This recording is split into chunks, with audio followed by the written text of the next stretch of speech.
اور آپس میں کوئی یہاں اس ماحول میں، اس محفل میں کوئی مستورات کی آپس میں کوئی ٹھنی ہوئی ہے، کوئی مردوں کی آپس میں کوئی کھٹ بٹ ہے، تو وہ صلح کر لیں، معاف کر دیں، معافی مانگ لیں، معاف کر دیں۔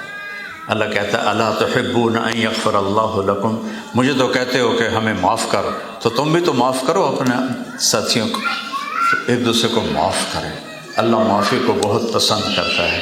جو جھک جاتا ہے وہ اوپر ہو جاتا ہے، جو اکڑتا ہے وہ نیچے چلا جاتا ہے۔ ایک دوسرے کو معاف کریں، نیت کر رہے ہیں نا سارے۔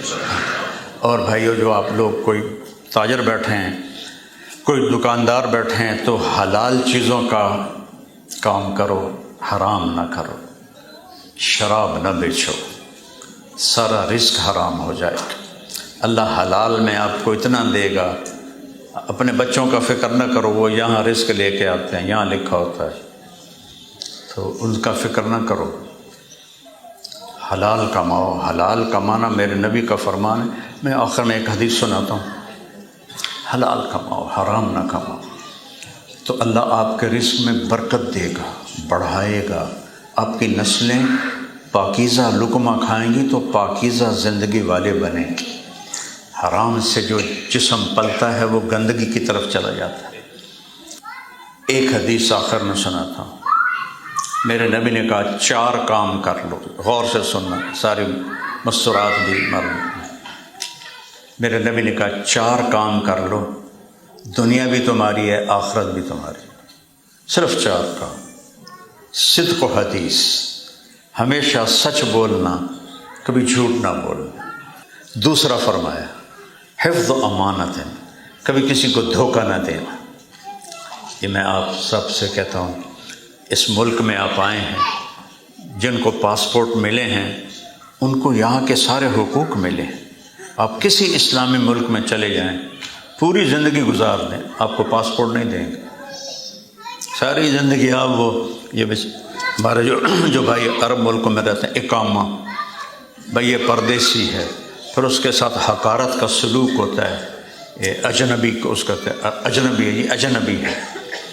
تو یہاں آپ چند سال گزار لیں تو آپ کو پاسپورٹ مل جاتا ہے، آپ کو سارے حقوق مل جاتے ہیں۔ تو اس اپنے حکومت کے ساتھ 2 نمبری نہ کریں، یہاں کے قانون کی پابندی کریں، آپس میں بھی کسی کو دھوکہ نہ دیں اور یہاں کی نسل کو بھی دھوکہ نہ دیں۔ کئی نوجوان پیپر بنانے کے لیے لڑکیوں سے شادیاں کر لیتے ہیں کہ پیپر بن جائیں، اور جب بن جاتے ہیں پھر چھوڑ کے بھاگ کے چلے جاتے ہیں۔ یہ بہت بڑا دھوکہ ہے، میرے نبی نے روکا، دھوکہ نہ دینا۔ تیسرا فرمایا حسن خلیقت، اپنے اخلاق اچھے رکھنا، کسی کو گالی، کسی کے ساتھ بدتمیزی یہ کبھی نہ کرنا، اور خاص طور پر ماں باپ، خاص طور پر میاں بیوی، بہن بھائی، ایک دوسرے کی عزت و احترام رکھیں، اور خاص پر ساس اور بہو کا جو رشتہ ہے یہ بہت نازک رشتہ ہے۔ تو اللہ نے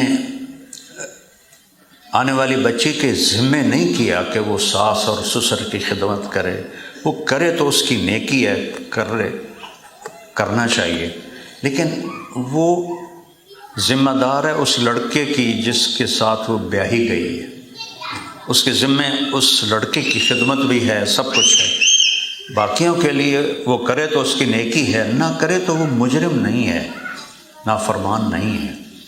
تو ہمارا چونکہ پاکستان میں تو جوائنٹ فیملی سسٹم ہے، تو پھر وہ آنے والی کو آتے ہی چولہے میں ڈال دیتے ہیں، اور تانے بولیاں، وہ بیچاری کا دل ہی ٹوٹ جاتا ہے۔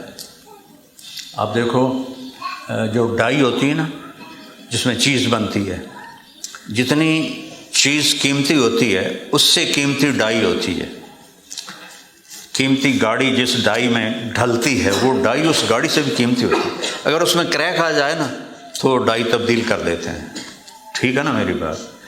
دنیا کی سب سے قیمتی چیز انسان ہے، اور اس انسان کی ڈائی ماں ہے۔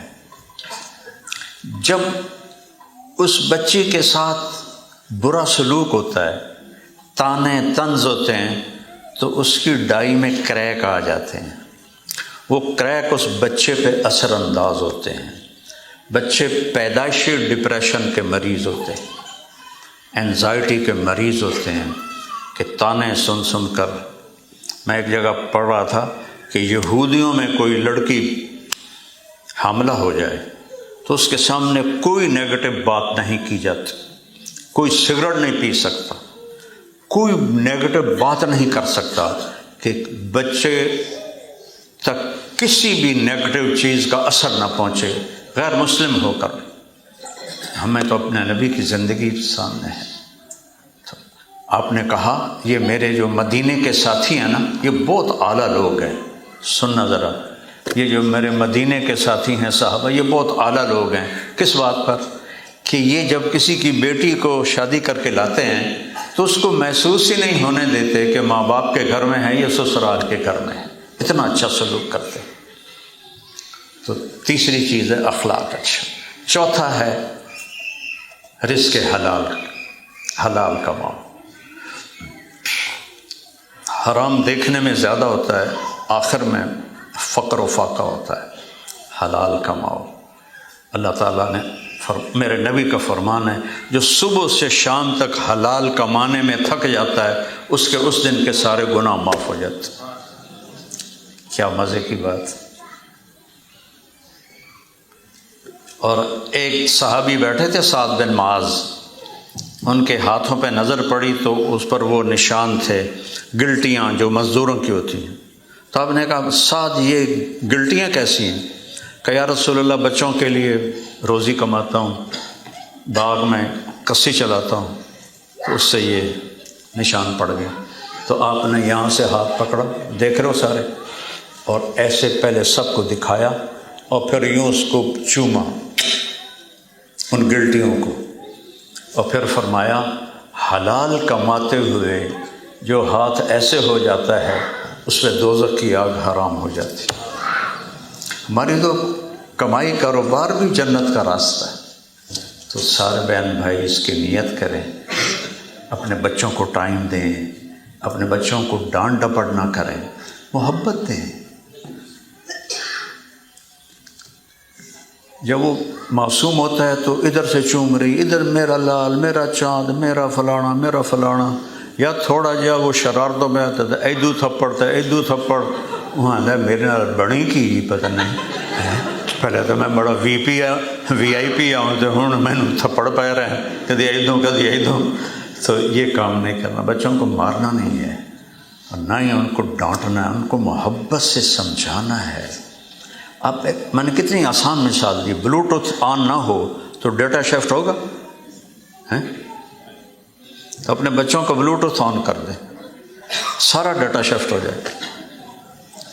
وہ محبت سے ہوتا ہے، اس کے علاوہ ہوتا ہی نہیں ہے. تو سارے بہن بھائی اس کی نیت کریں، ٹھیک ہے نا. اللہ آپ کو موقع دے، تبلیغ میں 3 دن لگا لیا کریں، ایک ویکنڈ، آپ کو انشاءاللہ بہت فائدہ ہوگا. اور آپ نے اتنا